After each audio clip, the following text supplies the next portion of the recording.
वसल्लिमु तस्लीमा। अल्लाहुम्मा सल्लि अला सय्यिदना मुहम्मद व अला आलि सय्यिदना मौलाना मुहम्मदिन व बारिक वसल्लिम सलातन व सलामन अलैका या रसूल अल्लाह। सुब्हान रब्बिक रब्बिल इज्जति अम्मा यसिफून व सलामुन अलल मुरसलीन वल्हम्दुलिल्लाहि रब्बिल आलमीन। अल्हम्दुलिल्लाह अल्हम्दुलिल्लाहि रब्बिल आलमीन वस्सलातु वस्सलामु अला रसूलि रब्बिल आलमीन व आलिहि तय्यबीन व असहाबिहिल मुत्तहरीन अजमईन अम्मा बाद। फ़अऊज़ु बिल्लाहि मिनश शैतानिर रजीम बिस्मिल्लाहिर रहमानिर रहीम। इन्नल्लाह व मलाइकतहु युसल्लूना अलन नबी या अय्युहल्लज़ीना आमनू सल्लु अलैहि व सल्लिमू तस्लीमा। अल्लाहुम्मा सल्लि अला सय्यिदना मुहम्मद व अला आलि सय्यिदना मौलाना मुहम्मदिन व बारिक वसल्लिम सलातन व सलामन अलैका या रसूल अल्लाह। व क़ाल अल्लाहु तआला फ़ी किताबिल क़दीम फ़स्अलू अहले ज़िक्र इन कुन्तुम ला तअलमून। सदक़ल्लाहुल अलियुल अज़ीम। व क़ाल नबी सल्लल्लाहु अलैहि वसल्लम अल इल्मु नूर व यख़रुजु मिन्हु नूर। एक मरतबा दुरूद पेश फरमाएँ। अल्लाहुम्मा सल्लि अला सय्यदना मुहम्मद व अला आलि सय्यदना मौलाना मुहम्मदिन व बारिक वसल्लिम सलातन व सलामन अलैका या रसूल अल्लाह। हज़रात, अभी हमारे अज़ीज़ काज़ी इकराम साहब आप हज़रात को बड़ी अच्छी बातें, इस्लाम की जो बुनियादी बातें हैं उसकी तलक़ीन फरमा रहे थे कि मुसलमान के लिए कोई मुश्किल नहीं है कि हम अल्लाह के अहकामात को अदा करें जो हमारे लिए ज़िंदगी में फ़र्ज़ है। नमाज, तंदुरुस्त बंदे पे रोज़ा, और जो साहिब माल है उस पे ज़कात। वो भी अल्लाह ने इतनी आसानी की कि रात दिन में 5 वक्त की नमाज फ़र्ज़ है। बकिया टाइम आप खेती करो, व्यापार करो, बिजनेस करो, नौकरी करो, बच्चों की परवरिश करो, उसके लिए साल पूरा गुजर जाए 12 महीने, तो जिसको अल्लाह ने माल अता किया वो 12 महीने के बाद अपने माल की ज़कात अदा करे। ज़कात 2.5% है, 100 पे 2.5 रुपये। कोई मुश्किल नहीं है। इंसान होटल पे जाता है, चाय पीता है, 2.5 रुपये खर्च कर देता है। इस्लाम ने इतनी आसानियाँ रखी कि ये ज़कात क्यों, ज़कात का तर्जुमा हमारे उलमा जुमे की नमाज में वगैरह में आपको बताते होंगे। ज़कात की माना है पाक करना। अपने कपड़े पे धब्बा लग गया तो आप साबुन इस्तेमाल फरमा कर धब्बे को साफ करेंगे। पेशाब का कतरा लग गया तो पानी इस्तेमाल करके कतरे से कपड़े को पाक करेंगे, तो अब आपका कपड़ा पाक है। आप नमाज पढ़ो, आप तवाफ करो, क्योंकि कपड़ा पाक हो गया। कुरान रखो, कुरान पढ़ो, कपड़ा पाक है। इसी तरीके से हमारा माल नापाक है, उसको हमें पाक करना है तो अपने माल की ज़कात देनी होगी। अब माल आपका पाक है और माल पाक हो गया तो आप उस माल से ज़कात बैतुल्लाह का तवाफ़ करो, माँ बाप को हज करवाओ, गरीबों की मदद करो, बच्चों को खिलाओ और अजीज़ व अकारिब को खिलाओ, क्योंकि अब आपका माल पाक हो चुका है। उमर में एक मरतबा बैतुल्लाह का दीदार, रसूल के दर का दीदार नेक मुसलमान पे, बालिग पे फ़र्ज़ है। अल्लाह ने इतना माल दिया कि आप पे किसी का कर्ज नहीं है, किसी भाई का, किसी अजीज का कोई कर्ज नहीं। 12 महीने गुजर गए, वक्त गुजर गया, अल्लाह ने आपको इतनी माली पोजीशन में नवाजा कि आप घोड़ा लेकर, ऊँट लेकर, सवारी लेकर, गाड़ी में बैठ के, कार में बैठ के, प्लेन में बैठ के, पानी के जहाज में बैठ के, किसी में बैठ के मक्का शरीफ मदीने जाके अपने वतन वापस आ सकते हैं। इतनी अगर माली पोजीशन आपकी है तो आप पे ज़कात, हज फर्ज है। अगर आपके पैर में तकलीफ है, आपके मुफ्ती साहब में अरबपति हूँ मगर मेरे पास पैर नहीं है, तवाफ नहीं कर सकता, घोड़े पर नहीं बैठ सकता, गाड़ी में नहीं बैठ सकता, हवाई जहाज में नहीं बैठ सकता, तो आप लखपति नहीं अरबपति हैं, मगर हज आप पे माफ। तो अब इस्लाम में सख्ती कहाँ है? हमारे भाई कहते हैं साहब इस्लाम के अंदर शिद्दत है, वो उनकी ला इल्मी है। इस्लाम इतना आसान है कि दुनिया में कोई मजहब महजब इतना पाकीज़ा नहीं जितना कि आपका इस्लाम है।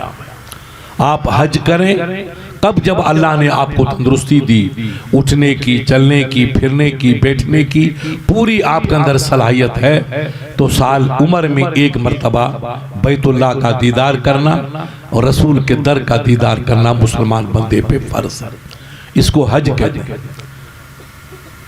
एक साहबी को मेरे आका ने हज की तलकीन फरमाई, उसके बाद फरमाया कि सुन मेरे अजीज, मन हज लिल्लाही लम यरफुस लम यफसुक रजा कअन्न वलदत उम्महु औ कमा काल। जिस बंदे ने हज किया और हज के सफर में कोई गलती नहीं की, लग़्ज़िश नहीं की, किसी का दिल नहीं तोड़ा, किसी को तकलीफ नहीं पहुंचाई, अल्लाह के घर का तवाफ किया, नबी के दर का दीदार किया, लौट के वापस आया, तो मेरे आका ने फरमाया वो ऐसा लौटा कि जैसा अपने माँ के पेट से अभी पैदा हुआ। 1000 वर्ष की उम्र हो, 80 वर्ष की उम्र हो, 90 वर्ष की उम्र हो, 70 वर्ष की उम्र हो, आपने हज किया तो आज आप 80 वर्ष के हैं, मगर रब की दरबार में ऐसे जब अपने माँ के पेट से अभी पैदा हुए, सब गुनाह रब माफ फरमा देता है। तो देखा कि एक साहबी की आंखें नम हो गई। पूछा लेमाजा तब की? ये मेरे गुलाम, ये तो मैंने आपको अच्छी बात बताई, गुनाहों से बचने और गुनाहों से पाक होने का बेहतरीन नुस्खा, अब तू रोता क्यों है? तो अर्ज की मेरे आका आपने अभी फरमाया कि जो मुसलमान बैतुल्लाह का दीदार करे और नबी की बारगाह में हाजिर बाशी का शर्फ हासिल करे तो ऐसा अरफा से लौटेगा जैसे माँ के बतन से अभी पैदा हुआ। तो ये मेरे भाई मालदार हैं, ये मक्के से घोड़ा खरीदेंगे, ऊँट खरीदेंगे, खच्चर खरीदेंगे और जानवर खरीद के सवारी करके मक्का 500 किलोमीटर चले जाएंगे और बैतुल्लाह का दीदार करके मदीना वापस आएंगे, तो ये गुनाहों से पाक हो जाएंगे।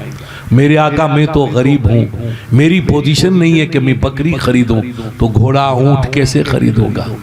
ये तो गुनाह से पाक हो जाएंगे, मैं तो गुनहगार रहूँगा। याद रखिए साहबाए किराम इतने अपने आप को समझते थे कि हर वक्त पता नहीं हमसे क्या गुनाह है, तोबा करते थे। मेरे आका ने फरमाया कि मेरे गुलामों तुम दिन में तोबा किया करो, इस्तगफार किया करो। मैं रब का नबी हूँ मगर मैं दिन में 70 मरतबा तोबा करता हूँ।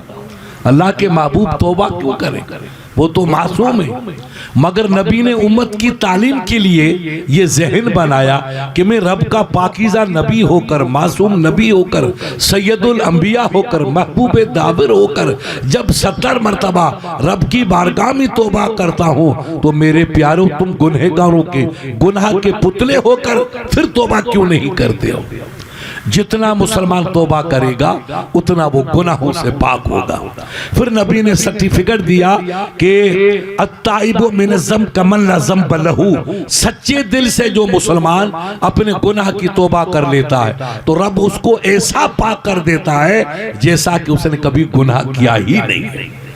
इतनी सच्ची तौबा गुनाहों को धो करके बंदे मोमिन को और बंदे मोमिना को पाक और साफ कर लेती है। तो मेरे आका ने फरमाया कि फिर कहा सरकार ये तो खुश नसीब, अल्लाह ने इसको माल दिया, ये बैतुल्लाह का दीदार करे, मैं गुनहगार में तो हज नहीं कर पाऊंगा, गरीब आदमी हूँ। तो सुनो मेरे जवानों, रसूल अल्लाह ने क्या तुमको पैगाम दिया? ये तुम्हारे बाप दादे अल्लाह इनकी उम्र में बरकत दे, सफ़ेद दाढ़ी वाले 4 पैसे खर्च करके हज करेंगे। तू कहेगा मुफ्ती साहब मैं तो अभी कमाता ही नहीं हूँ, बकरियां चारता हूँ, 2 नंबर का काम करता हूँ, जोधपुर जाके काला मुंह करके सिनेमा देखता हूँ, तो मेरे पास कहाँ पैसे जो मैं हज करूँ? अल्लाह ने इनको अमीर बनाया, मैं तो गरीब। कोई गरीब ये सोचेगा मेरे पास तो माल नहीं है तो मैं हज नहीं कर पाऊंगा, इनको अल्लाह ने नवाजा, ये हज करेगा। ऐसे वो बुजुर्ग साहबी रोने लगे। तो मेरे आका ने एक बेहतरीन नुस्खा गरीब लोगों को दिया, जो मेरे भाई गरीब हैं उनसे फरमा के दिया, प्यारे वला तफक्कर, तो फिक्र न कर, तू सुबह को उठना और उठ करके फजर की नमाज की तैयारी करना, मगर नमाज की जानिब जाने से पहले मोहब्बत से अपनी बुढ़ी माँ का चेहरा देख लेना। मन नजर इला वजह उम्मी ही, जिसने मोहब्बत से अपनी वालिदा का चेहरा देख लिया, फलहु हज्जुल मबरूर, उसको रब्बे करीम अपनी करीमी से हज्जे मकबूल का सवाब अता फरमाएगा। अमीर बैतुल्लाह का तवाफ करके हाजी बनेगा, 10-25 हजार रुपए खर्च करके हजी बनेगा। गरीब को 10-50 हजार खर्च करने की सकत नहीं है। तो याद रखे मेरे जवानों, अल्लाह के महबूब ने बेहतरीन नुस्खा इन गरीब बच्चों को दिया कि तुम हज ना करो तो फिक्र मत करो गरीबों, तुम अपनी माँ की खिदमत करो, अपने बाप की खिदमत करो, इनकी खिदमत करना तुम्हारे लिए हज का सवाब है। हमारे हिंदुस्तान में मशहूर एक बुजुर्ग गुजरे, सरकार बाकी बिला, इमाम रब्बानी के उस्ताद और उनके मुर्शिद, दिल्ली में रहते थे, असल में थे उधर ईरान की तरफ के, दिल्ली में आके बस गए, बड़े वली थे। उनके दरबार में एक ईरान ये पंजाबी दोस्त जवान आया, बड़ा खूबसूरत, लंबे कद का, काले काले बाल, कुशादा पेशानी, ताबिंदा चेहरा।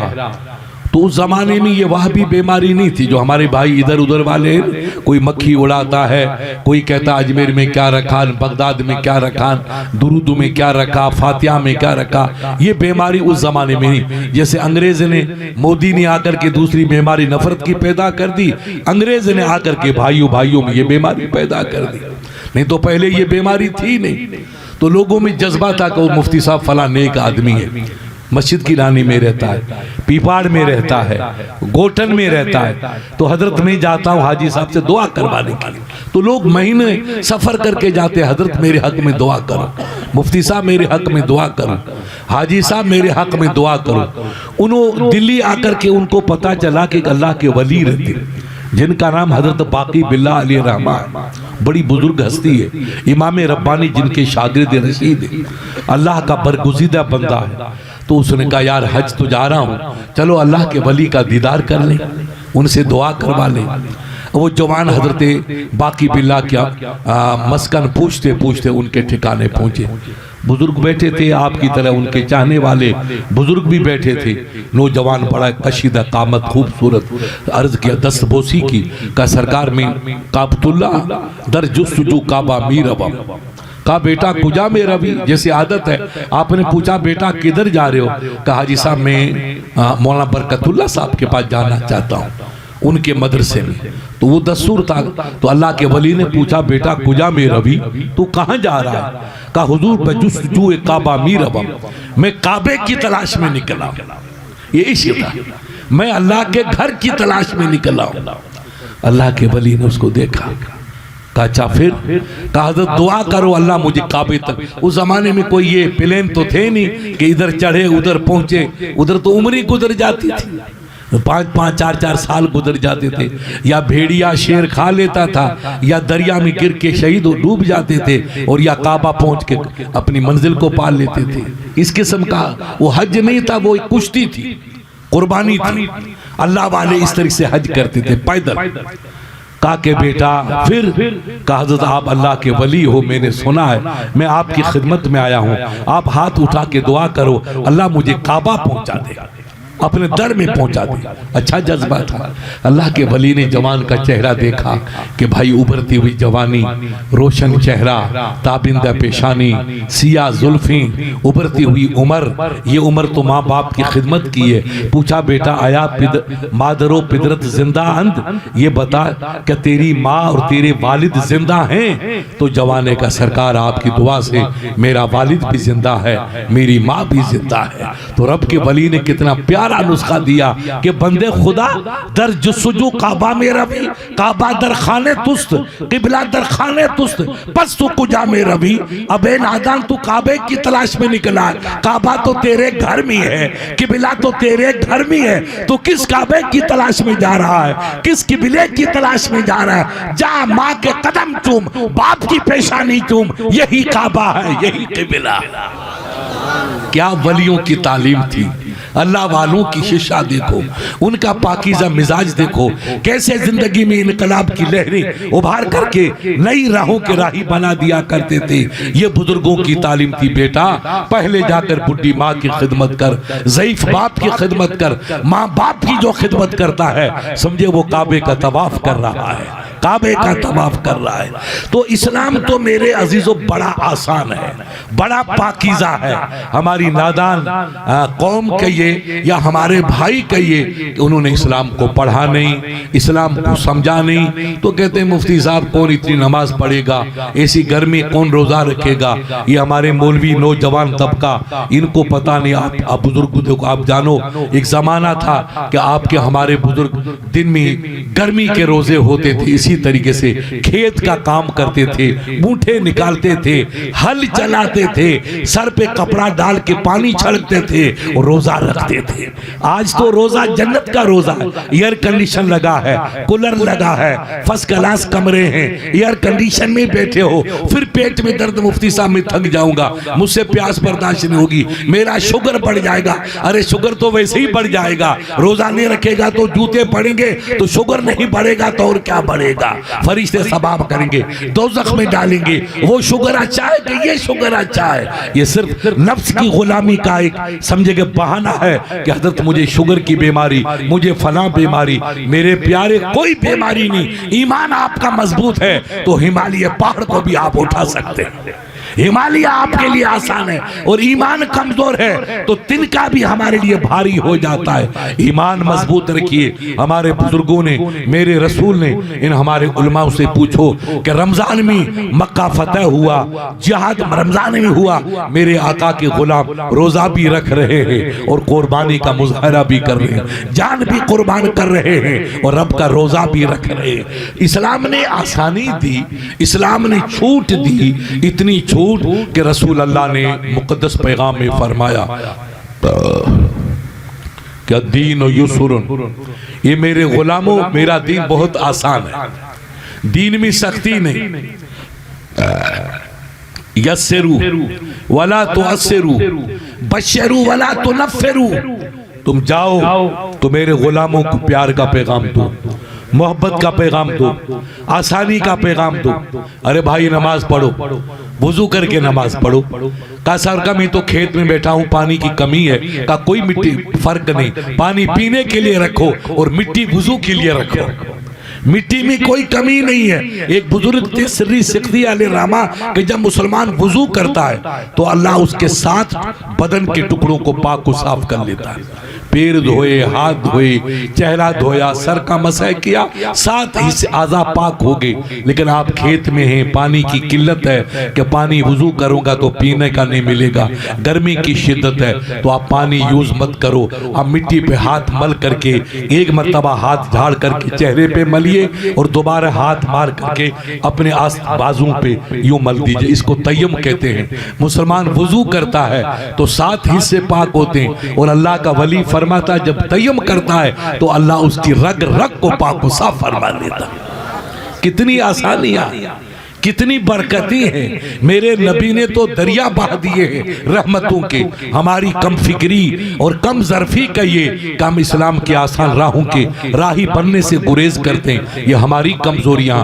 मेरा इस्लाम तो आसानी का, प्यार का, मोहब्बत का, इंसानियत का, शराफत का पैगाम देता है जिसमें कोई सख्ती नहीं। हमारे बुजुर्गों ने लिखा है कि बगदाद के इलाके में जब इल्म कम था तो अल्लामा राजी वगैरह का दौर था, तो एक बुजुर्ग कोई आलिम आपके गए गांव में, कहा रे बेटा नमाज पढ़ो, तुम नमाज नहीं पढ़ते हो, नमाज के बगैर तो हमारा इस्लाम अधूरा है, अल्लाह हमको दोज़ख में डालेगा। कुरान फरमाता फवैलुल लिल मुसल्लीन अल्लज़ीना हुम अन सलातिहिम साहून, जो नमाज नहीं पढ़ते, सुस्ती करते, नमाज को भूल जाते हैं, हाय माल के डकारे लगाते हैं, अल्लाह से गाफिल हो जाएंगे, उनको अल्लाह जलती हुई आग में डालेगा। कुरान का फैसला है, गालिब की या अमजद की शायरी नहीं है, रसूल अल्लाह का इरशाद है, रब का फरमान। बेचारे बंदे रोए, कहा बेटा नमाज पढ़ो, तो कहा बाबा नमाज कैसे पढ़ेगा बेटा, यूं वुजू करो, तो हाथ धो, 3 मरतबा पहले इस्तिंजा करो, फिर हाथ धो, हाथ में उंगली हो, अंगूठी हो तो उसको हिलाओ ताकि पानी नीचे पहुंच जाए, फिर सीधे हाथ से कुल्ली करो और अपना गुआ के और शहादत की उंगली से दांत को साफ करो, फिर पानी लेकर के 3 मरतबा नाक साफ करो और छोटी उंगली से नाक को साफ करो, फिर आस्ते आस्ते पानी डाल के पूरे चेहरे को धो, दाढ़ी मुबारक है तो दाढ़ी को यूं खिलाल करो ताकि पानी अंदर तक पहुंच जाए, और फिर सीधा हाथ कोहनी से ऊपर तक धो, फिर उल्टा हाथ धो, फिर सीधे हाथ से पानी लेकर के उल्टे पे डालो और शहादत की उंगली को अलग कर दो, 3 उंगलियों को मिला करके पेशानी से चलो, बीच में चले आओ पीछे, फिर हथेलियों से वापस मुड़ के जहां से चले थे वहीं तक वापस आ जाओ। और अब उंगली 3 उंगलियों से तो मसा कर लिया, शहादत की उंगली बाकियां थी, अंगूठा बा, इस उंगलियों से कान के अंदर का मसा कर दो और अंगूठे से कान के पीछे का मसा कर दो, और हथेली बच गई, हथेलियों से गर्दन का मसा कर दो। ये वुजू करने का तरीका। फिर सीधा पांव धो, फिर उल्टा धो। बेटा तू इस तरीके से वुजू करेगा तो मेरे महबूब आका ने फरमाया कि जब मुसलमान वुजू करता है तो वुजू के हर कतरे से गुनाह झड़ता चला जाता है, झड़ता चला जाता है। आप वुजू करके उठेंगे, अल्लाह तेरे तमाम सगीर गुनाहों को पाक को साफ फरमा दे। अब आप बिल्कुल हल्के हो गए। अब काबे की तरफ चेहरा करो, मस्जिद में नमाज पढ़ो, खेत में नमाज पढ़ो, जंगल में पढ़ो, मंगल में पढ़ो, फर्श पे पढ़ो, अर्श पे पढ़ो, जहाँ मौका मिले दरी बिछा करके नमाज पढ़ो। तो कहा हजरत हम खेत में रहते हैं, सफर में रहते हैं, पानी नहीं मिले तो? कहा बेटा कोई बात नहीं, पानी नहीं मिले तो मिट्टी पे हाथ मल के तयम कर लो, अल्लाह तुम्हारा हज तयम कबूल करेगा, उससे नमाजें पढ़ते जाओ। बेचारा भोला था बुढ़ा का तयम किस पे करें बाबा? तो अल्लाह के आलिम ने फरमाया कि बेटा वुजू पे कर लो, मिट्टी पे कर लो, मिट्टी नहीं हो तो रेत पे कर लो, रेत ना मिले तो पत्थर पे कर लो, और कोई मिट्टी की जिन्स की कोई चीज जो जली हुई नहीं हो, जैसे सीमेंट वगैरह जल जाता आग में, उस पे तयम नहीं होगा, बाकी हर चीज पे तयम होगा। तो बेचारा भोला था, खेत में रहता था, दिन भर गुआ के वो रात भर सर्दी में आग लगती थी तो रेत की क्या कहते हैं राख का ढेर कर रखा। तो कहा बाबा रेत दूर है, राख पे तयम कर लो। तो मौली साहब ने कहा नहीं बाबा राख पे तयम नहीं होगा, वो आग में जल गई उस पे नहीं होगा, बाकी हर 5 चीज पे तयम कर सकते हो। मौली साहब समझा करके घर चले गए। देखो अल्लाह का खौफ कितना प्यारा है और अल्लाह से लगाव लगाना कितना अल्लाह को प्यारा है। थोड़ा कनेक्शन तो करो, अपन 2 हाथ बढ़ेंगे रब 4 हाथ रहमत बढ़ाएगा, हम 5 हाथ बढ़ेंगे रब 10 हाथ रहमत को आगे बढ़ाएगा। अब बेचारे नमाज टूटी फूटी शुरू की, 2-3 दिन के बाद बूढ़े मियाँ थे, रूह निकल गई, इंतकाल हो गया। उनके अजीजों ने जाकर जमीन के हवाले किया। तो मेरे नबी का हुक्म है कि बंदा जब कब्र में सुलाया जाता है तो 2 फरिश्ते दूसरे आते हैं, जिसने रूह निकाली वो तो मलकल मौत है, अब वो रूह लेके रब की दरबार में पहुंचेगा, मौला तेरे बंदा फलां का बेटा, फलां का पोता, फलां जगह के रहने वाले की रूह लेके आ गया। रब फरमाता अब तू मुनकर नकीर को दे दे रूह, वो फरिश्ता मौत वाला रूह उनको। अब दूसरी ड्यूटी बदल गई, दूसरे पुलिस वाले आ गए, उन्होंने रूह ली वापस कब्र में। आप दफन करके वापस पलटते हैं, आपकी जूतियों की खट खट की आवाज मैयत सुनती है, उसमें रूह डाल के उसको खड़ा हो जा।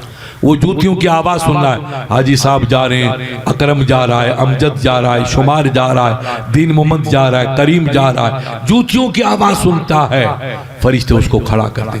तो उसको कंडीशन ऐसी होती है कि जैसे गहरी नींद में किसी भाई को आप उठा लो, बड़ा तो उसको पता नहीं कि हाजी साहब है, अकरम भाई है, अमजद भाई है, इकबाल भाई है, शुमार खान है, कौन है, बस वो उठ तो गया मगर आपको पहचान नहीं पा रहा है। इतनी गहरी नींद में उठने से उसको एक एहसास होता है। मेरे आका ने फरमाया उस मैयत की जब कब्र में रूह डाल के उठाते मुनकर नकीर तो उसकी कंडीशन बैन बैन, न तो गशी है न गैर गशी है, बीच की मंजिल होती है। फरिश्ते कहते मियाँ खड़ा हो जा, अब तू आया बता मर रब्बो का।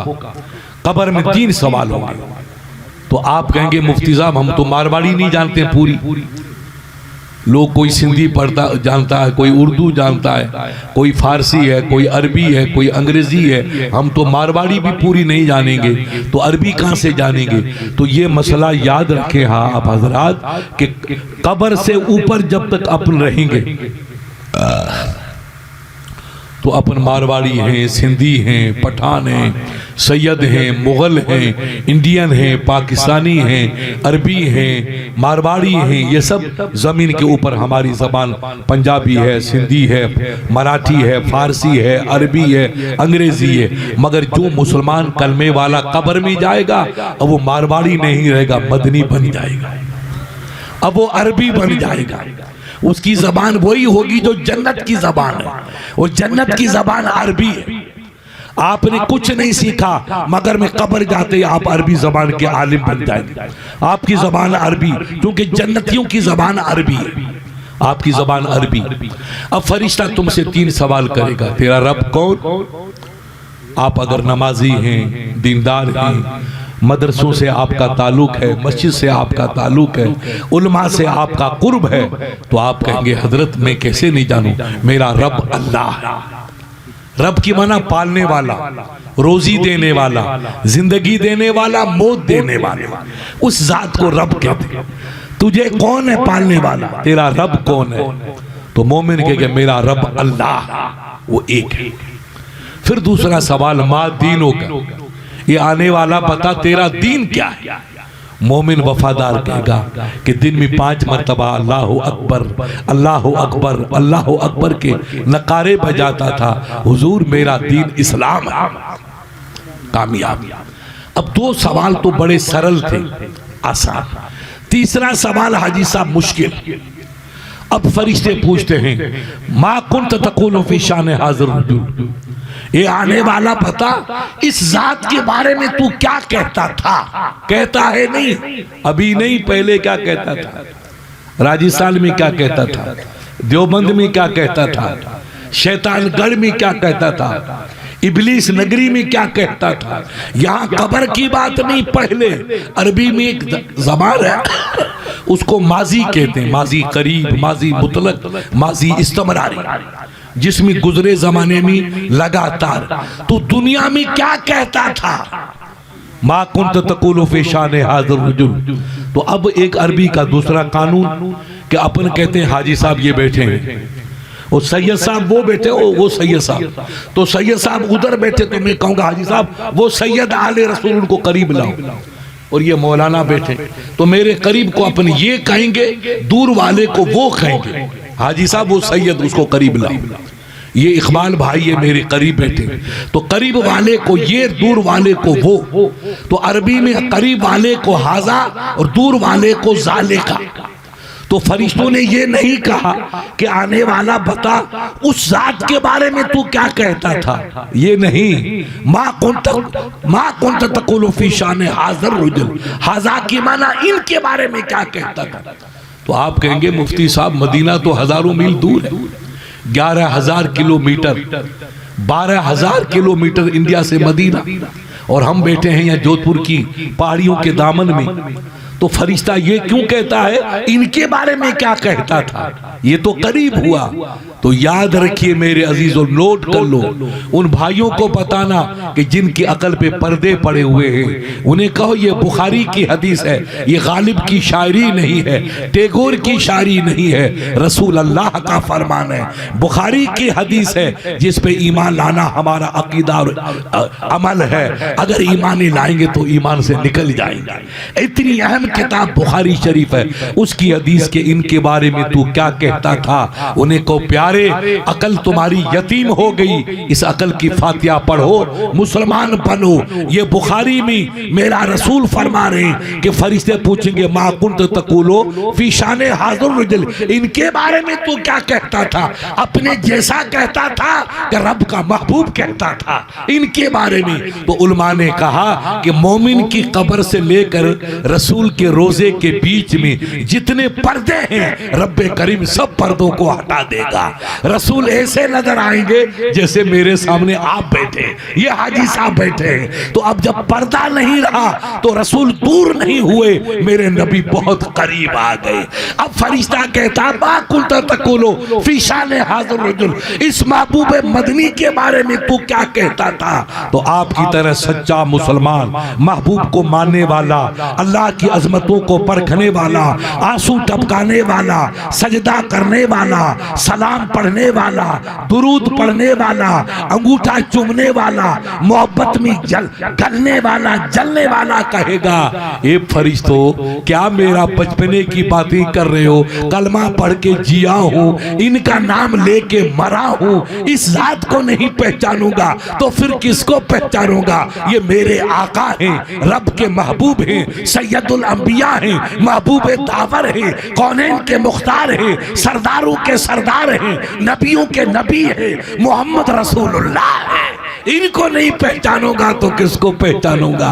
खुदा की कसम मेरे अजीजों जवानों, बुखारी के अल्फाज हैं, निदा आएगी रब की जानिब से, कद सदका अबदी, ए फरिश्तों मेरे बंदे ने सच कहा, हक कहा। औसा कबरहू औसाऊ कबरहू कमा काल, कब्र को चौड़ी करो। मुल्ला से कहो बेटा रसूल की अजमत को पहचानो, नबू बड़े भैया नहीं है, नबी बेमिसाल है। नबी हमारी तरह नहीं है, नबी बेमिसाल है। नबी को अल्लाह ही जानता है, हम कमजोर बंदे नबी को समझ नहीं सकते।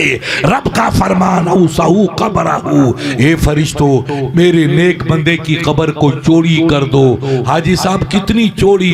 तो बुखारी के अल्फाज हैं, कब्र को चौड़ी हत्ता मद्दा बसरहू, जहां तक नजर पहुंचेगी वहीं तक कब्र चौड़ी कर लो। यहां से लेकर कलकत्ते तक आपकी नजर तो पहुंच रही है आसमान पे, और आसमान 500 मील का फासला साइंस वाले कहते हैं, और जब आसमान तक नजर पहुंच सकती है तो कब्र भी 500 मील से कम तो नहीं होगी। जहां तक नजर जाए इतनी चौड़ी कर दो।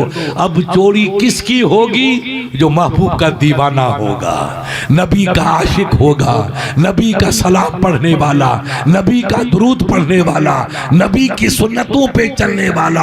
आप कहेंगे मुफ्ती साहब दाढ़ी रखना सुन्नत है, साफा पहनना सुन्नत है, तेमत पहनना सुन्नत है, लंबा कुर्ता पहनना सुन्नत है, मिसवाक करना सुन्नत है। तो ये सुन्नत हम भी करते हैं, उधर वाली कंपनी भी करती है।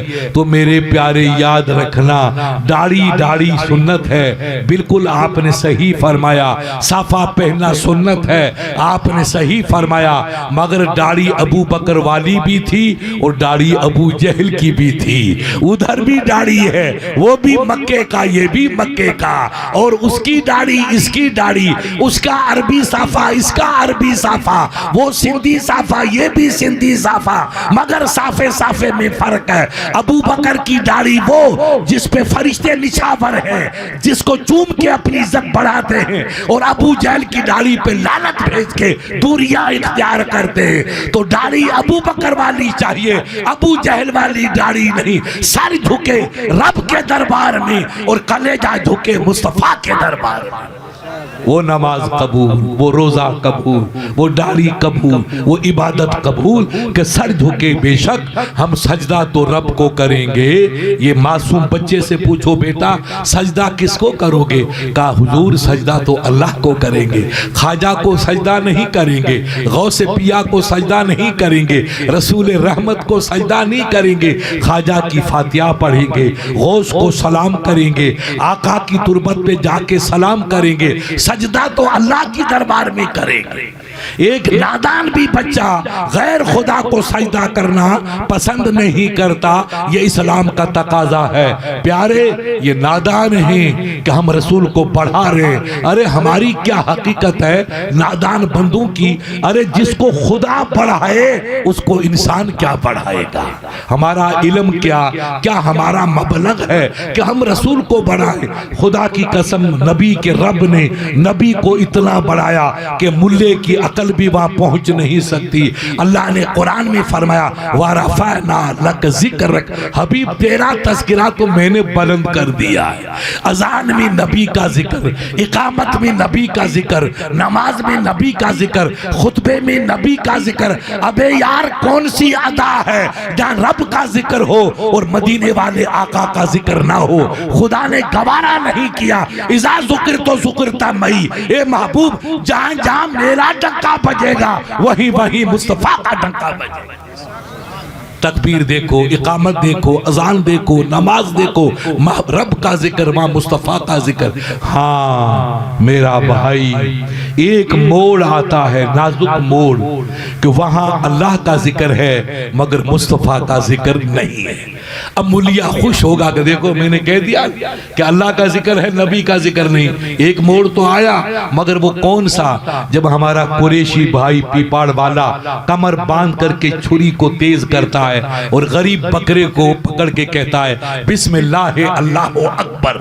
तो यहाँ रब का जिक्र है। मुल्ला को कहो बेटा तू समझ ये क्या है, यहाँ रहम नजर नहीं आता है, यहाँ कहर नजर आता है। अल्लाह ने कहा महबूब मैं तो कहर हूँ और तू तो रहमतुल आलमीन है। जहाँ रहमत होगी वह तेरा डंका बजेगा और जहाँ कहरियत होगी वह मेरा सिक्का चलेगा। इसलिए मैं तो जब्बार और कहर भी हूँ। मैं मुसलमान को भी खिलाता हूँ और बकरों को भी खिलाता हूँ, कसाई को भी खिलाऊंगा, सैयद को भी खिलाऊंगा। बकरे के लिए जमीन का कलेजा चाक करके घास निकालूंगा और बकरे को जवान करके मोमिन को खिलाऊंगा। मोमिन की ग़िज़ा बकरा मरेगा और घास बकरे की ग़िज़ा। तो मैं बकरे का भी खालिक हूँ और मैं मोमिन का खालिक हूँ, मैं सबके लिए खालिक हूँ। इसलिए बकरे को भी ज़बह करेंगे तो वहाँ अल्लाह की कहरियत और रब की रबूबियत के जलवे नजर आते। उसको भी खिलाएगा, इसको भी खिलाएगा। लिहाजा महबूब मैं तो रहमान भी हूँ, रहीम भी हूँ, कहर भी हूँ, जब्बार भी हूँ। लेकिन प्यारे तुम कहर नहीं हो, तुम रहीम हो और तुम रहमतुल आलमीन हो। तो यहाँ कहर के जलवा नजर आता, रहम का जलवा नजर नहीं आता। तो एक मोड़ ऐसा है कि जहाँ रब का जिक्र है लेकिन महबूब का जिक्र नहीं है। बस एक मंजिल पे खुदा अपने हबीब को अलग किया, वरना किसी मंजिल पे हबीब को दूर नहीं किया। उनकी मोहब्बत का आलम देखो, अकीदत की पाकीज़ा एक नई फिक्र देखो कि रब का नाम है अल्लाह, ये जाती नाम है। अल्लाह में अरबी जो ग्रामर है उसकी रोशनी में 5 अल्फाज है, एक मुशद्दद बाकी गैर मुशद्दद, 5 अल्फाज। ये रब का जाती नाम है। मेरे आका का जाती नाम है मोहम्मद और दूसरा नाम है अहमद। तो दोनों नामों में 5 अल्फाज, अल्लाह के अंदर भी 5, मोहम्मद के अंदर भी 5। अल्लाह की सिफ्त है तकमील वाली, ला इलाहा इल्लल्लाह, कोई इबादत के लायक नहीं मगर अल्लाह। पूजा के लायक, बंदगी के लायक, इबादत के लायक सिर्फ अल्लाह। इबादत हम अल्लाह, मोहब्बत सबसे करेंगे मगर पूजा रब की करेंगे, इबादत रब की करेंगे, बंदगी रब की करेंगे। तो ये रब की सिफ्त ला इलाहा इल्लल्लाह, ये रब की सिफ्त, इसके अंदर 12 अल्फाज हैं। और महबूब की सिफ्त है मोहम्मदुर रसूलुल्लाह, इसके अंदर भी 12। अल्लाह की सिफ्त में 12 लफ्ज, मोहम्मद रसूल पाक की सिफ्त में 12 अल्फाज, अल्लाह के नाम के अंदर 5 अल्फाज और महबूब के नाम के अंदर भी।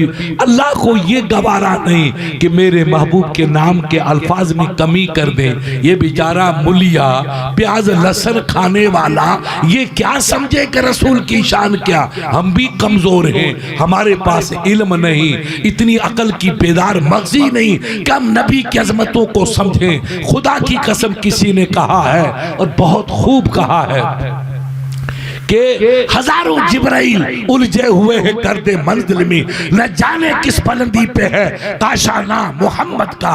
हजारों फरिश्ते परेशान हैं कि रसूल की शान क्या है। न फरिश्ता समझा न कोई दूसरा समझा, अल्लाह जाने उसका महबूब जाने। कोई समझ ही नहीं पाया कि नबी की हकीकत क्या है। तो मेरे प्यारे, मेरे भाइयों को आप बता दो कि आप इस्लाम को पहचानो, आप इस्लाम को समझो। हमें किसी से कोई लड़ाई नहीं। आप नमाज पढ़ो, दाढ़ी रखो, तबलीग करो, कोई एतराज नहीं। लंबी दाढ़ी रखो, छोटी दाढ़ी रखो, तुम जानो, तुम्हारा काम जाने। मगर प्यारे, तुम अल्लाह के महबूब से बदतमीजी मत करो, है ना। अभी देखो कई लोगों ने एतराज किया तो बेटों ने कहता साहब इसने यूं इलेक्शन में कर दिया, और एक बंदे ने मोदी के लिए गड़बड़ की तो बेटों ने फौरन उसको पकड़ के जेल में डाल दिया। अरे एक नंबर का जो बंदा है मुजरिम, उसकी थोड़ी सी बुराई की तो हुकूमत ने उसको गिरफ्तार कर लिया। तो इन मुलियों से कहो कि तुम रब के महबूब की तौहीन करोगे तो रब की पुलिस तुमको नहीं पकड़ेगी क्या? तुम नबी की गुस्ताखी करते हो।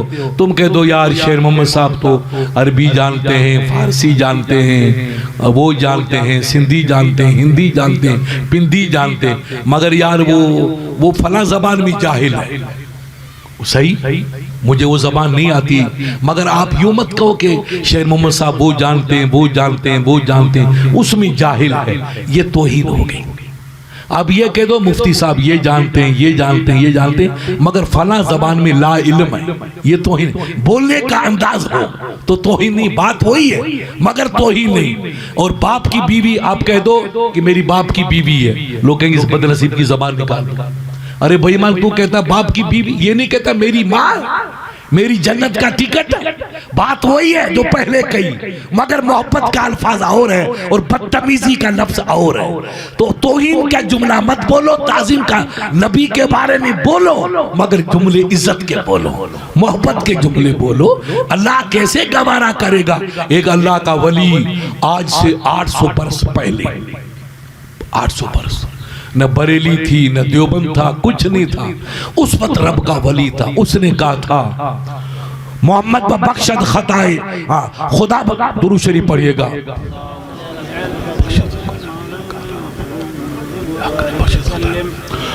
मोहम्मद ब बख्शद खताए जुमला है, वले हक ना बख्शद खताए मोहम्मद। अगर किसी ने रब की हल्की इबादत में कोताही की और गलती की तो रसूल कह देंगे मौला बंदा तो गुनहगार है मगर मेरा गुलाम है, तो इसको माफ कर दे। तो नबी उसको माफ करवा देगा, वले हक ना बख्शत खताए मोहम्मद। लेकिन अगर किसी ने नबी की तौहीन की तो खुदा उसे कभी माफ। ये सदियों पहले हमारा वजूद नहीं था, न बरेली शरीफ, न दिल्ली, न देवबंद, जोबत, कुछ नहीं। उससे पहले रब के वलियों ने कहा कि रसूल की तौहीन की तो खुदा उसको माफ नहीं करेगा। अगर खुदा की इबादत में कमी की तो रसूल उसको माफ कर। मौला गुनहगार है, बेनमाजी है, मगर तेरे नबी का गुलाम है, तेरे महबूब का उम्मती है, तो करम कर दे तो नबी की सिफारिश अल्लाह कबूल कर देगा। लेकिन नबी की तौहीन की तो खुदा माफ नहीं करेगा।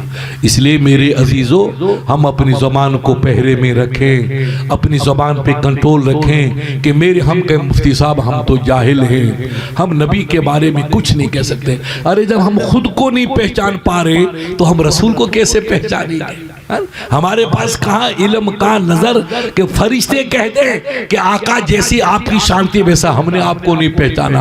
अबू बकर मेरे नबी को नहीं पहचान पाए, उमर उस्मान गनी नहीं पहचान पाए, हैदर करार जैसे इल्म के पहाड़ मेरे नबी को नहीं पहचान पाए, तो हम गुनहगारों में कहाँ इल्म जो हम नबी को पहचान। हम अपने आका को उतना ही जानते हैं जितना अल्लाह ने हमें थोड़ा सा इल्म दिया, इससे ज्यादा हमारे पास इल्म नहीं। तो हम नहीं कह सकते हैं कि रसूल ये है। हाँ, आप नमाज की बात करो,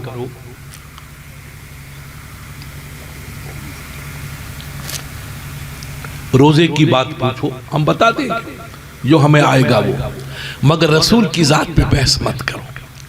आप ये कहो कि मुफ्ती साहब अजमेर क्यों जाते हो, हम आपको जवाब देंगे।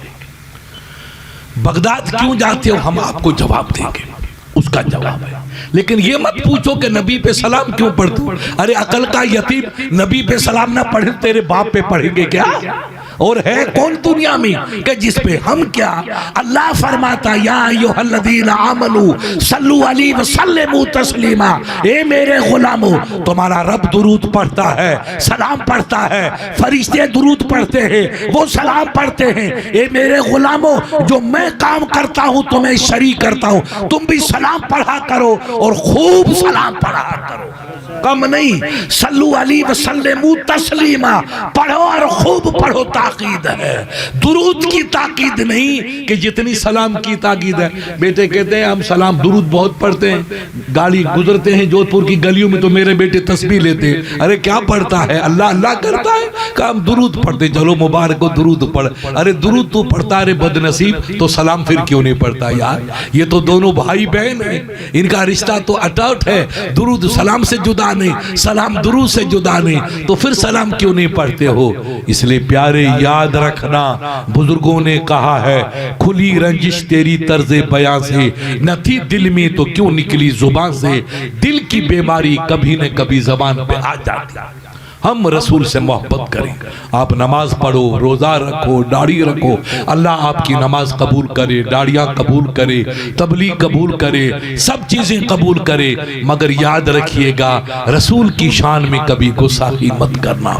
हल्की सी गुस्ताखी की, आपने इन आलिमों से पूछो, हमारे वो बम्बई वाले अब आएंगे, बम्बई से कुछ लोग आए हैं, आप दूसरे लोग अभी आएंगे, आप इन तमाम उलमाओं से पूछो कि एक मशहूर किताब है दुनिया में, बड़ी मशहूर, नूर अला नूर, किताब का नाम भी नूर अला नूर, बड़े मुहद्दिस ने तैयार की। उसमें रिवायत आई है, ये भाई लोग भी पढ़ते होंगे, अल्लाह जाने, कि जिब्राइल अमीन आए रसूल की बारगाह में और अर्ज की, मेरे आका आज मैंने अजीब मंजर देखा।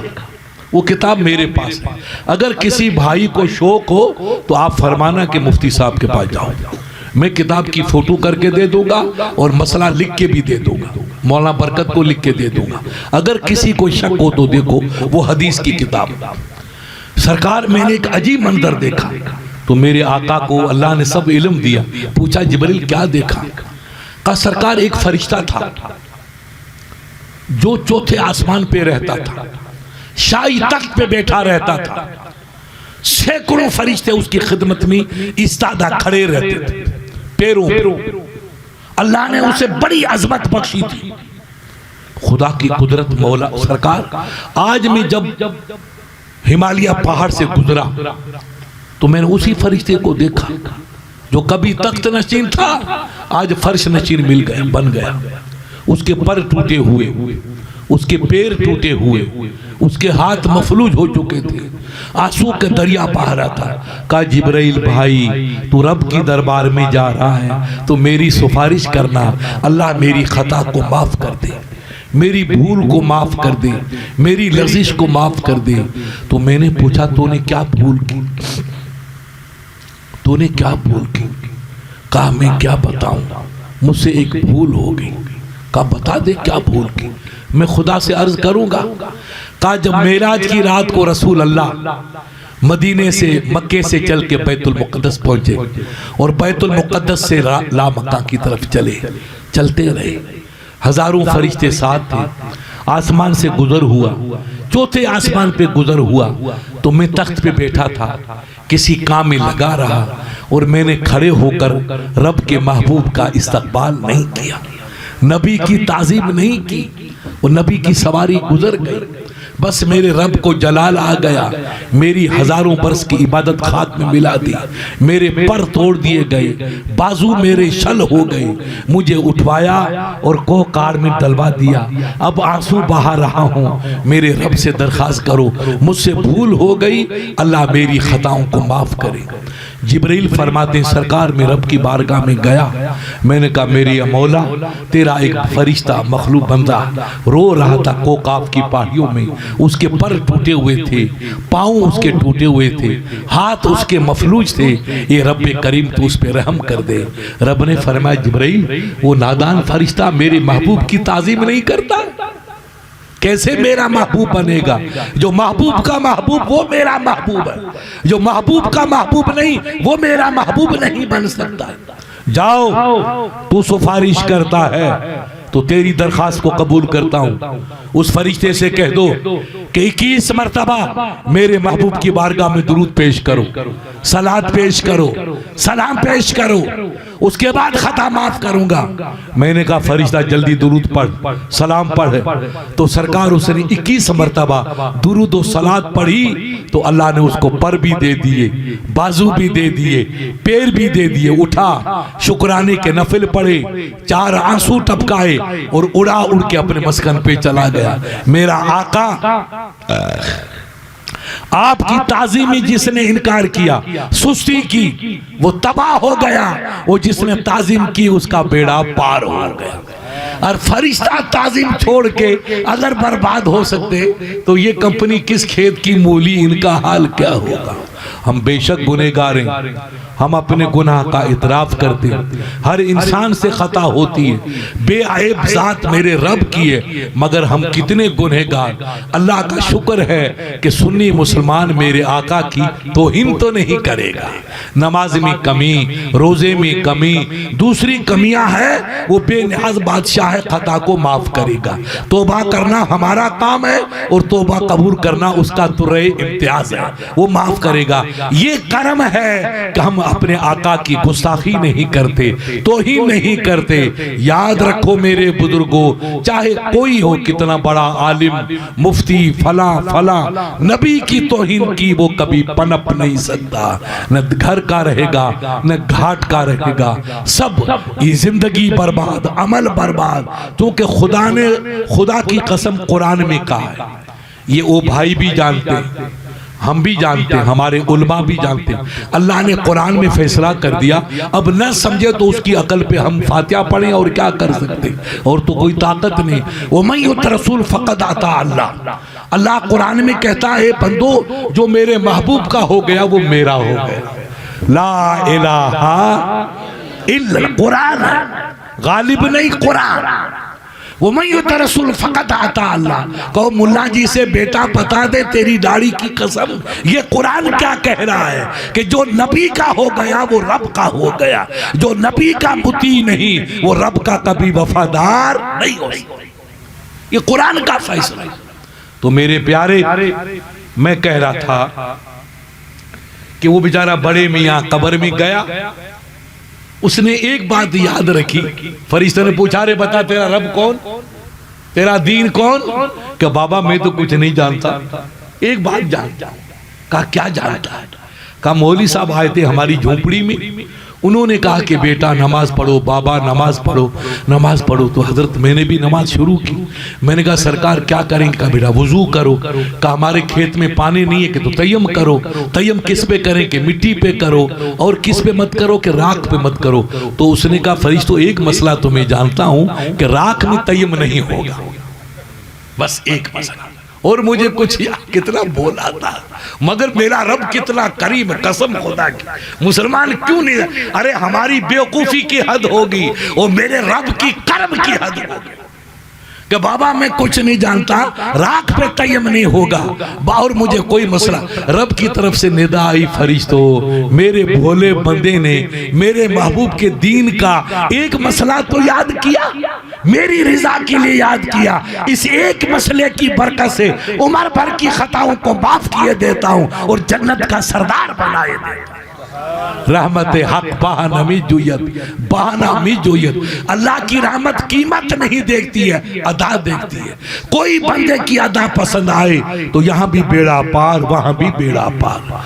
तो एक मसला याद करने वाला रब की रहमतों में डूब के अगर जन्नत में गोते लगा सकता है तो उम्मीद है इंशाल्लाह आप हमको भी यही नेमत मिलेगी। हम इस्लाम को पढ़ें, हम इस्लाम को समझें। जैसे मेरे अजीज ने कहा, नमाजों की पाबंदी, अल्लाह ने माल दिया तो ज़कात की पाबंदी, रब ने नवाजा हो तो कम से कम उम्र में एक मरतबा हज करो।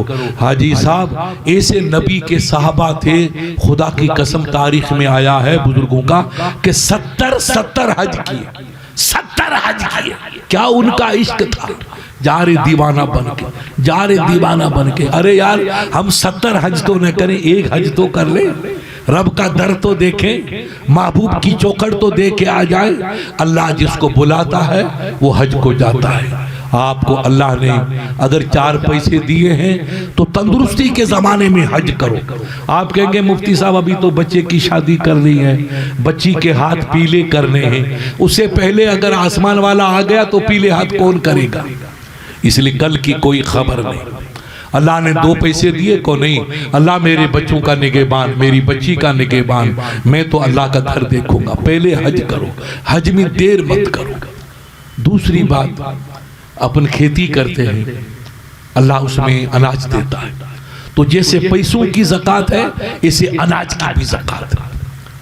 अनाज की ज़कात ये कि 10 मन हो तो 1 मन मदरसे में दे दो, तो आपका पूरा अनाज पाक पवित्र हो गया। अब उस अनाज को आप चेक कर लेना, जिस माल की ज़कात होगी वो 10 साल आप कोठरी में डाल दो, अगर दीमक लग जाए तो मैं अपनी ज़बान कटवा दूंगा। तो वो माल खुदा की हिफाजत, ज़कात होनी चाहिए। हाजी साहब हमारे अपने सिंधी ऐसे थे सिंध में कि जो हिसाब करके पैसे पैसे की ज़कात देते थे, उनके बड़े मशहूर किस्से हैं तारीखों में। ऐसे अल्लाह के नेक बंदे थे। तो हमें अपने माल की ज़कात देनी है। अल्लाह ने जिन भाइयों को नवाजा वो माल की ज़कात दें। अनाज है तो उसको उशर कहते हैं, वो उशर ज़कात है, वो देंगे तो इंशाल्लाह खेत में कभी कमी नहीं आएगी, अनाज में कभी बेबरकती नहीं होगी। चाहे बारिश थोड़ी कम हो चाहे ज़्यादा हो, मगर अल्लाह इतनी बरकत देगा कि आप काट काट के थक जाएंगे मगर अनाज ख़त्म नहीं होगा, वो गैबी मदद मिलेगी। मगर ज़कात दो, ज़कात देने से खेत में बरकत और खेत की पैदावार के अंदर भी बरकत। क्योंकि मैं इतना थका वाला, देखो ना बार बार ये उल्टी जैसी कैफियत हो रही है, ज़बरदस्ती आके बैठ गया हूँ कि रात 3-4 बज गई थी। 10-15 दिन से लगातार सोने का मौका नहीं मिलता। सुबह 4 बजे 5 बजे फिर उठ के मुझे बहुत दूर बॉर्डर तक जाना है, वहाँ कल बुखारी शरीफ का कहीं है इख्तिताम, तो उसमें जाके बुखारी शरीफ का दर्स देना है, उसको ख़त्म करवाना है। हमारे और कई मेहमान आए हैं दावत इस्लामी के, वो वक्त तक आपको दीन का पैगाम देंगे, नसीहत करेंगे। अल्लाह ताला आप हम सबको दीनी नसीहत को कबूल करने की तौफीक अता फरमाए और इस मदरसे को अल्लाह तरक्कियाँ अता फरमाए। जो भाई मदरसे की मदद करते हैं अल्लाह ताला उनको नवाजे और मेरे अजीज़ मौलाना बरकत इनके साथियों को रब अपनी करीमे से नवाजे। अब जो बच्चे हाफिज और कारी हुए हैं उनकी मैं दस्तारबंदी करूँगा और दस्तारबंदी करके फिर मैं यहाँ से निकल जाऊँगा। अस्सलामु अलैकुम व रहमतुल्लाहि व बरकातुहू।